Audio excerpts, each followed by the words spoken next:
सुबह राज तिलक होना था, 14 वर्ष का वनवास पूरी अयोध्या समस्या में हो गई। 14 वर्ष तक भगवान के वियोग में कटे। दशरथ जी का पधारना, माता कौशल्या का वैधव्य होना, इसका दुखद स्वरूप संसार का है। हमारे अंदर ऐसा विवेक जागृत हो कि हम उसको सहकर निकल जाएं।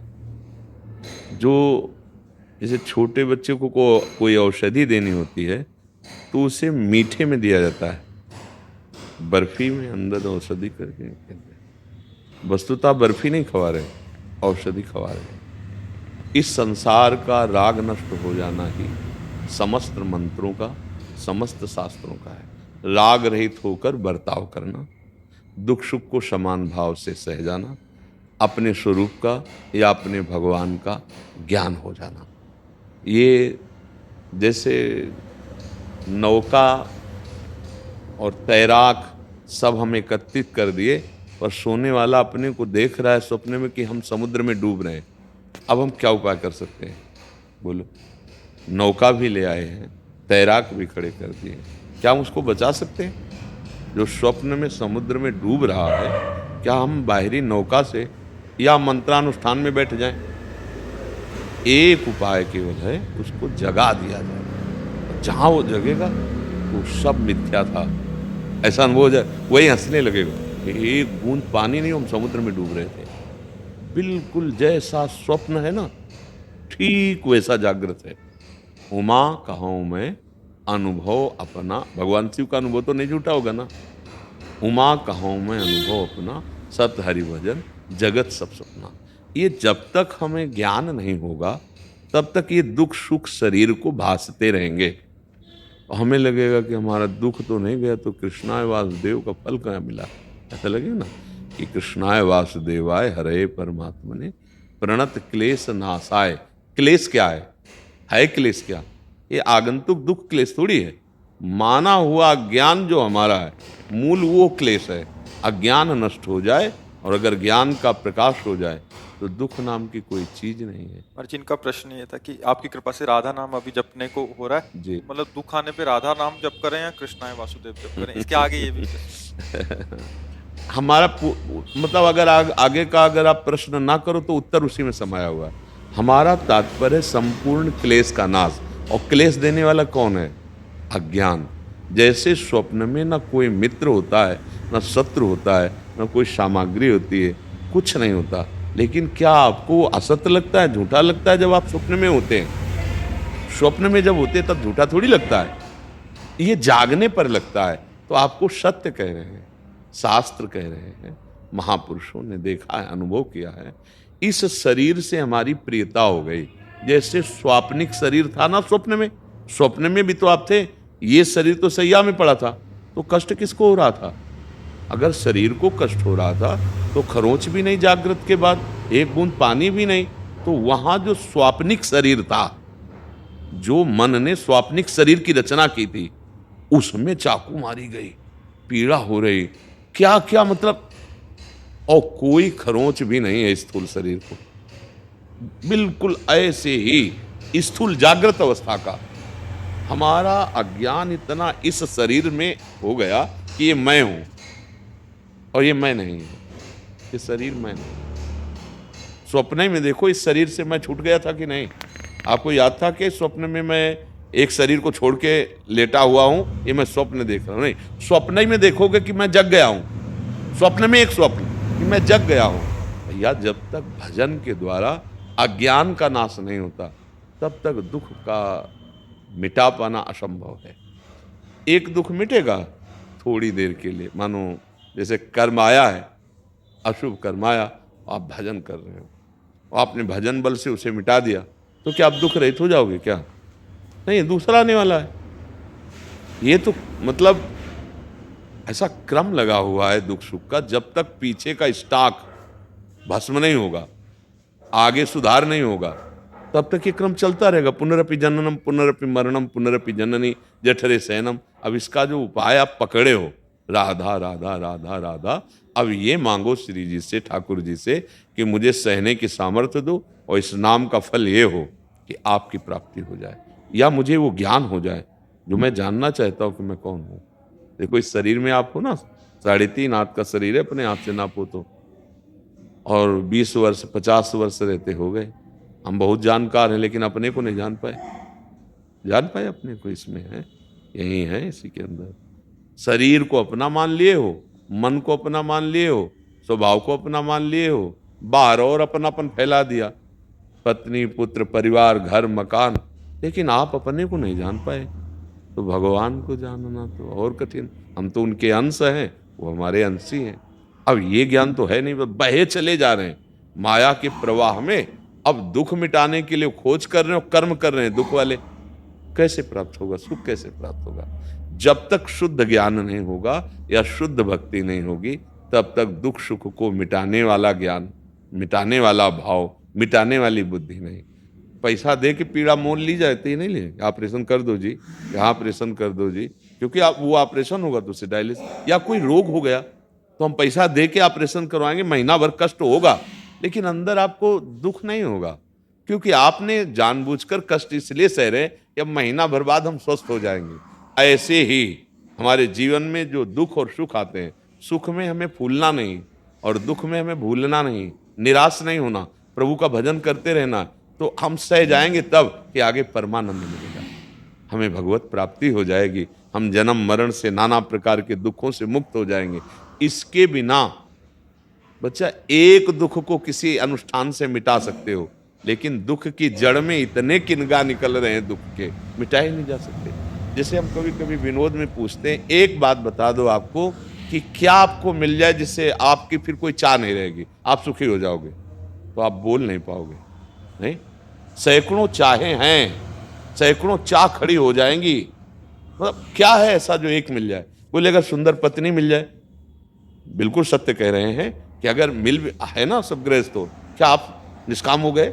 आप बोल दिए हाथ उठा के, अब कछुनाथ न चाहिए बोले। बच्चा इस संसार में कुछ भी ऐसा नहीं है जो प्राप्त होने के बाद फिर ये हो कि अब मुझे कुछ नहीं चाहिए, चाहे वो सुख मान लो चाहे आप दुख मान लो, कितना भी कुछ भी। अब एक स्थान ऐसा है जिसके प्राप्त होने के बाद न यहाँ का सुख प्रभावित कर सकता है और न यहाँ का दुख, क्योंकि यहाँ सुख है नहीं, सुख की लेबिल में दुख बेचा जा रहा है। सुख की लेबिल, बड़े हाँ रूप है सुंदर, और है क्या भैया, कौन सा सुख है? यहाँ मल्लाशय मूत्राशय और उनके द्वार, हम कितने आ सकते हैं?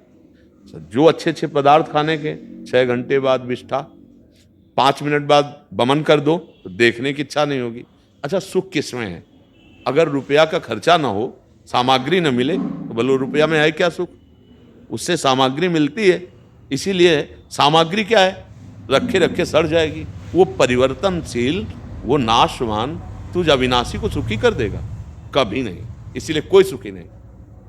सुखी वही है जो भगवान का भजन करते हुए ज्ञान को प्राप्त कर लिया, भगवान को प्राप्त कर लिया, तब हृदय से निकलता है अब कछुनाथ न चाहिए मोर, अब कृत्य कृत्य भयो, अब ये संसार सुखमय हो जाए, सब भगवत स्वरूप हो जाता है। जब तक हम भजन नहीं करेंगे तभी हम कहते हैं भाई अगर सुखी होना है तो राधा राधा राधा राधा राधा। दुख देने वाला आचरण न करो। अगर तुम किसी को दुख दोगे तो 10% उसे दुख दोगे, 100% तुम्हारे पास लौट के आ जाएगा, भोगे नहीं बढ़ेगा, चाहे जितना भोगते रहो। 10% सुख दोगे तो 100% सुख आ जाएगा। अब ये रास्ते समझ में आता नहीं, अपने सुखी होने के लिए हम दूसरों को दुख देते चले जा रहे हैं। आप देख लो, अपने सुख की मांग इतनी बढ़ गई है, चूंकि कहीं पूर्ति नहीं हो रही, कहीं नहीं हो रही। क्या एक ऐसा है जिसको तुम प्राप्त कर लो तो फिर कभी तुम्हारी चाह न रह जाए, तुम तृप्त हो जाओ? वो केवल भगवान है, जिनके प्राप्त होने के बाद फिर कुछ चाह नहीं रह जाती। जा ही न चाहे कबहू कुछ तुम संसार सने। अब उधर रुचि नहीं हो रही, भगवान के भजन में मन नहीं लग रहा है। पर जैसे हमें रुचि नहीं है, कड़वी दवा है, बड़ा दुखद है, ऑपरेशन पर करवाना पड़ता है ना, जब पता चल गया कि रोग है।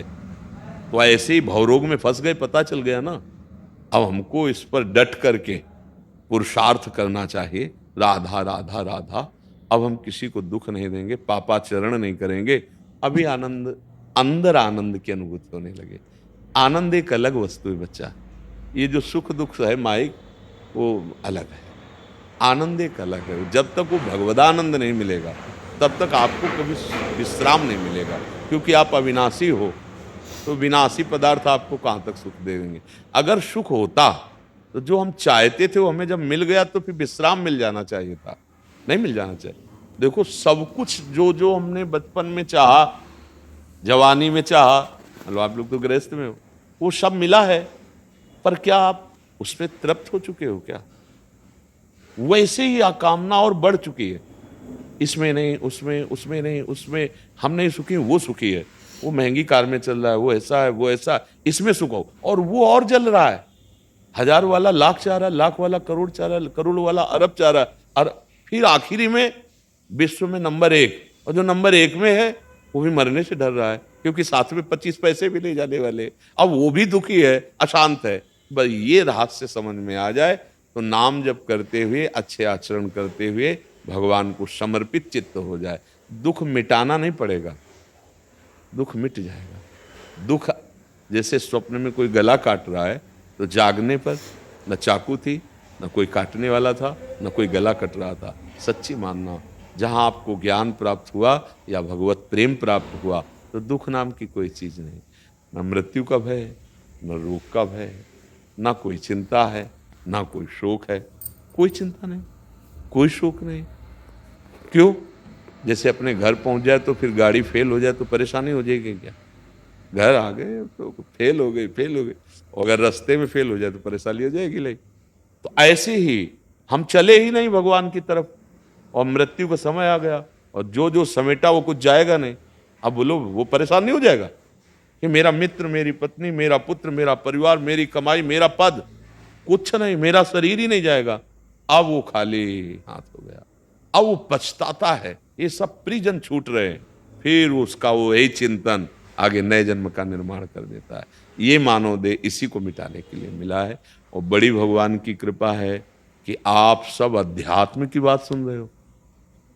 कलयुग का प्रभाव, माया का आकर्षण, आप उसको रौंद करके संत समागम के लिए आए हो, भगवत चर्चा सुन रहे हो, आप अपना कल्याण कहीं ना कहीं अंदर इच्छा हुई है कि सत्य क्या है मैं जानूं, ये बहुत बड़ी कृपा की बात है।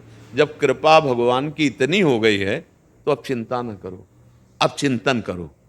जैसे कोई धर्मात्मा पुरुष हमको बुलावे कि आओ निमंत्रण है जी, पत्तल दोना बिछा दिया, तो अब ऊबो मत, सामग्री भी आ जाएगी। ऐसे ही जब भगवान ने हमें साधु समागम दिया तो मतलब विशुद्ध कृपा। विभीषण जी कह रहे अब मोहि भाव भरोसा हनुमंता, बिनु हरि कृपा मिले नहीं। अब मुझे भरोसा हो गया कि भगवान ने हम पर कृपा कर दी, अगर हमारे ऊपर कृपा ना होती तो संत समागम ना होता। हाँ, ये संत समागम सम न, भगवान शंकर कह रहे हैं संत समागम सम न लाभ कछुआन, इससे बड़ा कोई लाभ नहीं। क्यों? ये सीधे उस पर प्रहार कर रहा है जो तुम्हें दुख के दुख देते चला जा रहा है, अज्ञान, अज्ञान। अगर आप नाम जप करोगे, अच्छे आचरण करोगे तो इसी जन्म में आपको आनंद का अनुभव हो जाएगा, जिस आनंद के अनुभव में भारी से भारी दुख भी हमें नहीं व्यापता, दुख होने पर भी दुख नहीं व्यापता। दुख मिटाना नहीं है ही नहीं, बच्चा सच्ची मानो है ही नहीं। जैसे स्वप्न में कोई हमें जान से मार रहा था तो जगने पर कुछ नहीं हुआ ना, ऐसे ही जगे हुए तुम्हें कोई मार दे ऐसा सृष्टि में पैदा नहीं हुआ। नैनम छिन्दन्ति शस्त्राणि नैनम दात, पर हमने अपने को ये मान लिया है, और ये है मायाकृत प्रकृति का।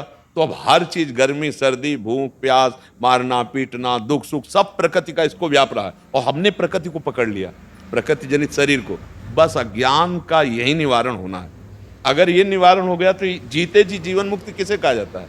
न मान न अपमान, न लाभ न हानि, न दुख न सुख, न शत्रु न मित्र, अद्भुत आनंद। क्योंकि आपका स्वरूप सुख राशि है, चेतन अमल सहज सुख राशि।